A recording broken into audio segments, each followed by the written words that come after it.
ராஜகோபுரம் எங்க தலைவன் அந்த பாட்டில் வந்து எனக்கு பிடிச்ச வந்து கரிகாலன் தமிழரின் உயிர் மூச்சு அந்த வரியும் அந்த மெட்டு தான் எனக்கு நல்லா பிடிச்சது. அந்த மெட்டை வச்சு வெஸ்டர்ன் கிளாசிக்கல் சிம்ஃபோனி அந்த அந்த ஃபார்மேட்டுக்குள்ள செய்யணும்னு யோசிச்சேன் நான். ஆனால் ஒரு சின்ன சிம்ஃபோனி 4 நிமிஷம் சிம்ஃபோனி, அது நம்மள 10-15 நிமிஷத்துக்கு மேலே தான் வேறு சிம்ஃபோனி இது செய்யலாம்னு தான் முதல் முடிவு எடுத்து. ஆனால் என்ன எடுக்கணும்னா அந்த ஃபார்முலாக்கில் போகும்போது அந்த மெட்டு வந்து மாற வேண்டி வரும், வேறு வேறு சுருதி வேறு வேறு கீக்கு வந்து அது போக வேண்டி வரும். அப்போ சில நேரத்தில் வந்து கேட்குறாக்களுக்கு வந்து அது அந்த பாட்டை வந்து குழப்புற மாதிரி இருக்குன்றதுக்காக வந்து நான் வந்து இல்லை வேண்டாம், பாட்டு மாதிரியே இருக்கட்டும், பாட்டில் வர எல்லா மெட்டும் இருக்கட்டும், அதில் புது புது இதில் வந்து போடுவோம் வேண்டும்.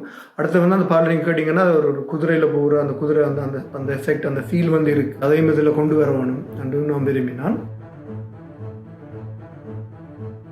அடுத்து வந்து இதில் ஃபுல்லி ஒரு எலக்ட்ரானிக்ஸுமே இருக்கக்கூடாது, ஃபுல்லி வந்து அக்கோஸ்டிக்காகவே இருக்கணும் நினச்சி நான். எனக்கு வந்து இதுதான் முதல் அனுபவம் 64 பேர் கொண்ட அந்த ஆர்கெஸ்ட்ராவோட வந்து ஒர்க் பண்ணுறது. நான் சின்ன சின்ன வயலின்ஸ் பிராஸ் அப்படியான இதில் சின்ன சின்ன இதில் கம்போசிங் செய்து ரெக்கார்டிங் எல்லாம் செய்திருக்கிறேன், அந்த அனுபவங்கள் இருக்குது. ஆனால் அந்த இவ்வளோ பெரிய அளவு இதுக்கு எனக்கு இல்லை.